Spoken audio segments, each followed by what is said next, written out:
الشيطان الرجيم بسم الله الرحمن الرحيم قال الله تبارك وتعالى في القرآن المجيد والفرقان الحميد إن الله لا يغير ما بقوم حتى يغيروا ما بأنفسهم وإذا أراد الله بقوم سوءا فلا مرد له اور حکم ثانی اور میری عزیز ماں اور بہن السلام علیکم ورحمۃ اللہ وبرکاتہ۔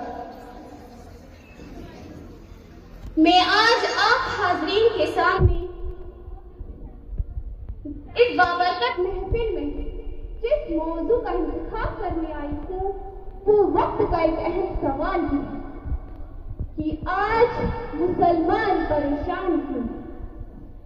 اللہ پر بھروسہ نہ بیدار مسلمان، اللہ پر بھروسہ نہ بیدار مسلمان، رحمت کا مگر پھر بھی طلبگار مسلمان۔ عقبا کی کوئی فکر نہ جنت کی طلب ہے، عقبا کی کوئی فکر نہ جنت کی طلب ہے، ہنگامے دنیا میں گرفتار مسلمان۔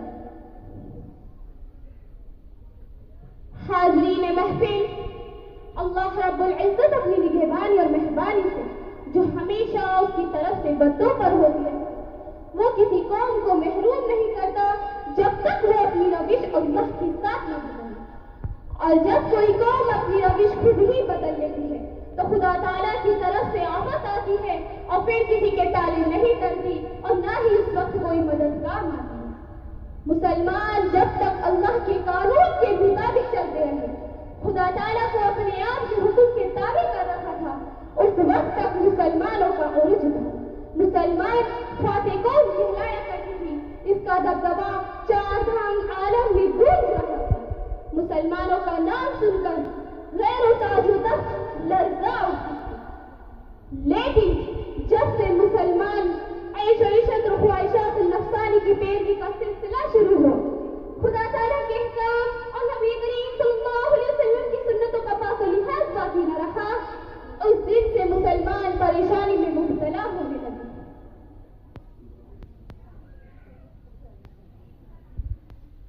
اور آیت کریمہ کا پس منظر سامنے آنے لگا، چنانچہ نبی کریم صلی اللہ علیہ وسلم نے فرمایا یوشک ان یأتی علی الناس زمان ما یبقى من الاسلام الا اسمہ، کہ اسلام کا صرف نام باقی رہے گا، یعنی اس کی روح ختم ہو جائے گی۔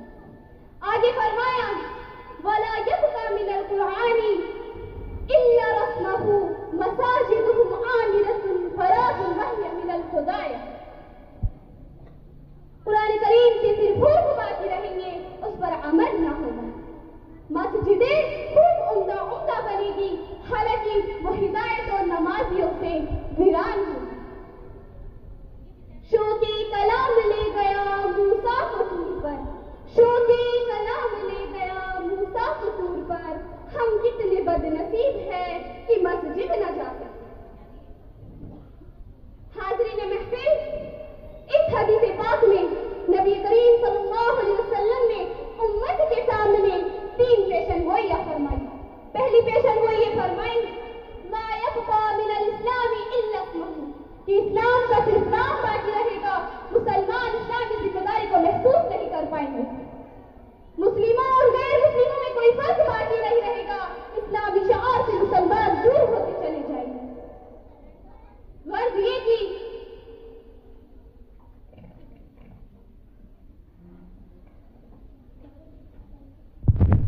اسلامی شعار، اسلامی تہذیب و تمدن، اسلامی قانون معاشرے سے دور ہوتا چلا جائے، اس کی ذمہ داری کو محسوس نہیں کر پائیں گے، غیروں کو طریقے کو اپناتے ہوئے چلے جائیں گے، ہر برائی کو گلے لگا کر اس پر عمل پیرا ہو جائیں گے۔ افسوس ایسی ابتدا پر، افسوس قد افسوس کہ کتنی بڑی بے غیرتی اور بے عزتی کی بات ہے۔ کیا اسلام نے ہم کو یہی سکھایا ہے؟ کیا نبی کریم صلی اللہ علیہ وسلم کی ذات گرامی نے کسی کی تعلیم دی ہے؟ کیا صحابہ کرام رضی اللہ تعالیٰ عنہم اجمعین نے کسی کا سبق پڑھایا ہے؟ کیا ایام عربیہ نے اسی کی درس دیا ہے؟ کیا فقہائے اعظم نے کسی کی تعلیم و تربیت دی ہے؟ کیا اپنے وقت کے نامور علماء نے کسی کی جانب گامزن کیا ہے؟ کیا محققین اور مفکرین نے کسی کی جانب چلنے کو کہا ہے؟ نہیں، ہرگز کی دعوت دی. سب نے مسجد و حقیقہ کے بارگاہ میں سجدہ ریز ہونے کا حکم دیا. سب نے قرآن کریم کے احکام کو بجا لانے کی ترغیب دی. سب نے اسلامی رہن سہن کی ترغیب دی. اس لیے جناب رسول اللہ صلی اللہ علیہ وسلم نے فرمایا کہ اسلام مسلمان کا نام باقی رہے. جیسا کہ یہودیوں نے یہ سمجھا کہ ہمیں قوم ہے جس کا نام یہودیت ہے. برہمنوں نے یہ سمجھا کہ ہمیں قوم ہے جس کا نام برہمن ہے. وقت بہت کم ہے, میں اپنی تقریر کو تھوڑا اور آگے لے کر جاتی ہوں. ایسا کہ مسلمانوں نے سمجھا کہ ہم ایک قوم ہے. حالانکہ مسلمانوں پر کیا ذمہ داری عائد ہوتی ہے, شریعت محترم پر کیا کیا پابندی عائد کرتی ہے, اس کی ذرا سی بھی خبر نہیں. اگر کوئی دین اسلام کی بات پیش کرتا ہے تو اسے حقارت کی نظر سے دیکھا جاتا ہے. اس لیے نبی کریم صلی اللہ علیہ وسلم نے فرمایا لا يبقى من الاسلام الا رسمه, کہ اسلام کا صرف نام باقی رہے گا, اس کی حقیقت اور اس کی روح باقی نہیں رہے گی. مسلمان عالم و مسائل کے خوفناک طوفان میں گرا ہوا نظر آتا ہے. آج مسلمانوں پر دور و دفاع اور ظلم و ستم کے پہاڑ توڑے جا رہے ہیں. آج مسلمان غریبانہ زندگی بسر کرنے پر مجبور ہے. مسلمان فاقہ کشی کی زندگی گزارنے پر مجبور ہے. آج مسلمانوں کی بہن بیٹیوں کی آبرو محفوظ نہیں ہے. آج مسلمانوں پر ہر طرح کی ظلم ڈھائے جا رہے ہیں. ایشیا کے ممالک میں اگر کوئی قوم پریشان ہے تو اس کا نام بھی مسلمان ہوگا. یوروپ کے ممالک میں اگر کوئی قوم پریشان ہے تو اس کا نام بھی مسلمان ہوگا. چچینیا ہو یا افغانستان, ہندوستان ہو یا کشمیر یا گجرات, اگر ان ملکوں میں کوئی قوم پریشان حال ہے یا ان پر طرح طرح کے ظلم ڈھائے جاتے ہیں تو وہ مسلمان نہیں ہوگا. وہ کلمہ لا الہ الا اللہ کا اقرار کرنے والے ہیں. نبی کریم صلی اللہ علیہ وسلم کی دل و جان سے تصدیق کرنے والے ہیں.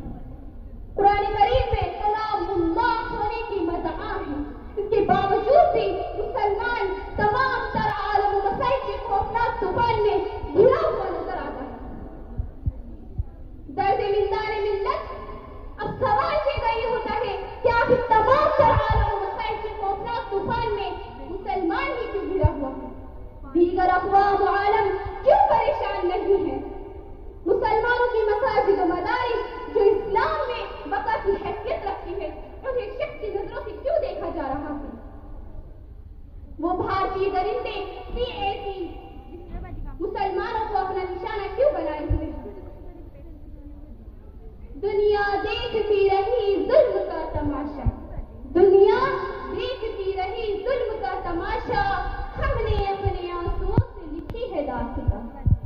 ظلم کی رات کا اندھیرا چھاتا جائے گا, ظلم کی رات کا اندھیرا چھاتا جائے گا, سچ کا سورج ایک دن ضرور چمک جائے گا.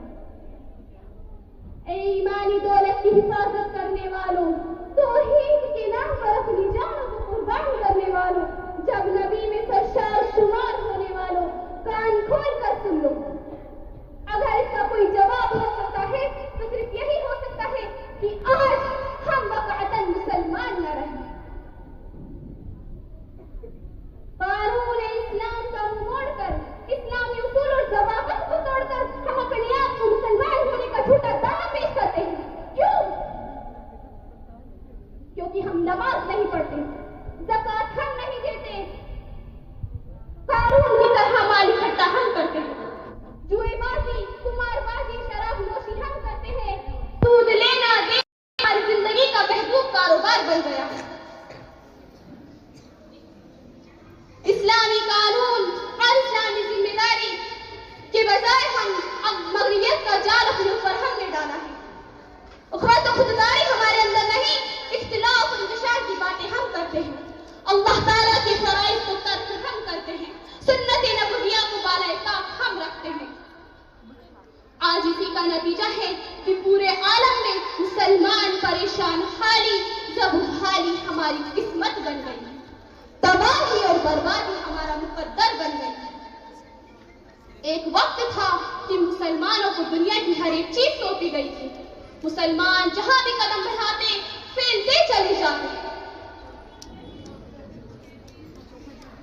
ارے ہم تو وہ قوم ہیں جسے اللہ تعالیٰ نے دنیا پر حکومت کرنے کے لیے بھیجا تھا، مگر افسوس تب افسوس کہ آج ہماری غفلتوں کا نتیجہ ہے کہ ہم اتنی بڑی نعمت اور عظمت سے محروم ہو گئے۔ کل جو محکوم تھا آج وہ حاکم بنا ہوا ہے، کل جو حاکم تھا آج وہ محکوم بنا ہوا ہے۔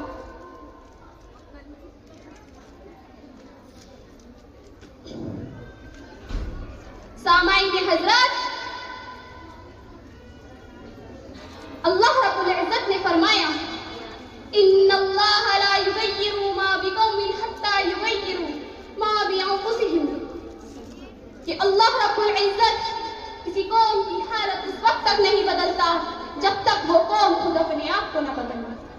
آگے فرمایا وَإِذَا رَضَى اللَّهُ بِقَوْمٍ سُوءًا فَلَا مَرَدَ لَهُ وَمَا لَهُمْ مِن دُونِهِ مِن وَالٍ، اور جب کوئی قوم خود اپنے آپ کو بدل لیتی ہے تو خدا تعالیٰ کی طرف سے آفت آتی ہے اور پھر کسی کے ٹالے نہیں پڑتے۔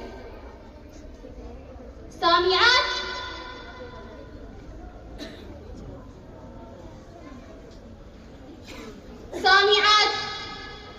غور فرمائے دوسری پیشن گوئی پر جس میں نبی کریم صلی اللہ علیہ وسلم نے فرمایا وَلَا يَبْقَى مِنَ الْقُرْآنِ إِلَّا رَسْمُهُ، کہ قرآن کریم کے صرف الفاظ باقی رہیں گے، اس کی روح باقی نہیں رہے گی۔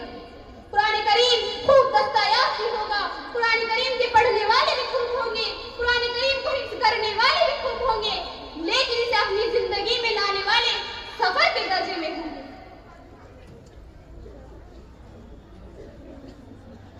سامعات، آج مشاہدہ کیجئے اور اپنے قلوب کو ٹٹول کر دیکھیے کہ ہم نے اپنی زندگی میں قرآن کریم کو کتنا اور کس حد تک داخل کیا ہوا ہے، قرآن کریم کو کن کن امور میں داخل کیا ہوا ہے، اور ذرا سرسری طور پر اس کا بھی جائزہ لیجئے۔ کیا یہ حقیقت میں واضح ہے کہ آج ہم قرآن کریم کو اس لیے پڑھتے ہیں کہ مرنے والے کی بخشش ہو جائے؟ کچھ لوگ تو قرآن کریم کی تعویذ بنا کر اسے گلے میں ڈال لیتا ہے تاکہ بلا اور پریشانیوں سے حفاظت ہو جائے۔ کچھ لوگ تو قرآن کریم کو خوبصورت غلاف میں بند کر کر بالائے طاق رکھتے ہیں، طاقوں میں سجا دیتے ہیں، کیونکہ گھر کی حفاظت ہو جائے۔ کچھ لوگ تو سچی اور جھوٹی قسم کھانے کے لیے قرآن کریم کا استعمال کرتے ہیں۔ حد تو یہ ہے کہ عصر حاضر کے مسلمان کارخانوں اور فیکٹریوں کی افتتاح کے لیے قرآن خوانی کا انتظام کراتے ہیں، وہ کارخانے اور فیکٹریاں میں ناجائز اور حرام کام ہی کیوں نہ کیا جانے والا ہو، فیکٹریوں کی تعمیر میں سودی پیسہ ہی کیوں نہ استعمال کیا جانے والا ہو۔ حد تو یہ ہے کہ سنیما کی افتتاح کے لیے بھی قرآن خوانی کا اہتمام کیا جاتا ہے۔ میری ماں اور بہنوں، ذرا سوچو، کیا اس قرآن کریم کے ساتھ یہی انصاف ہے؟ یہ عظیم کتاب اسی کے لیے نازل کی گئی تھی کہ اس کے ذریعے ناجائز اور حرام کام کا افتتاح کیا جائے۔ میری ناقص رائے میں تو کوئی ایسا شخص نہیں ہوگا جو اس قرآن کریم کے مرتبے سے واقف ہو اور پھر اس کے پامالی جرم کا ارتکاب کر سکے۔ آئے میں آپ لوگوں کو ان لوگوں کا بھی تعارف بتاتی چلوں جنہوں نے اس قرآن کریم سے محبت کی اور اس سے اپنی زندگی میں داخل کیا۔ قرآن کریم ان کا اوڑھنا بچھونا بن گیا، قرآن کریم ان کی زندگی تھی، قرآن کریم ان کی شان، قرآن ان کی وقار تھی۔ وہ کیا سے کیا اور کہاں سے کہاں تک پہنچ گئے۔ اسی لیے اللہ رب العزت نے فرمایا ایک ایسی شان پیدا کر کہ باطل تھر تھرا جائے، ایک ایسی شان پیدا کر کہ باطل تھر تھرا جائے، نظر تلوار بن جائے، نفس جھنکار ہو جائے۔ اکابی روح جب بیدار ہوتی ہے مسلمانوں میں، اکابی روح جب بیدار ہوتی ہے مسلمانوں میں، نظر آتی ہے انہیں اپنی منزل آسمانوں میں۔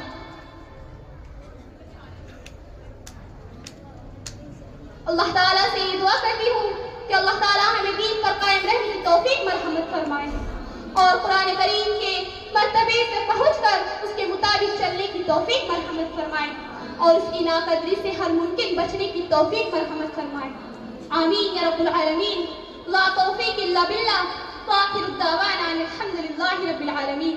السلام علیکم ورحمۃ اللہ وبرکاتہ۔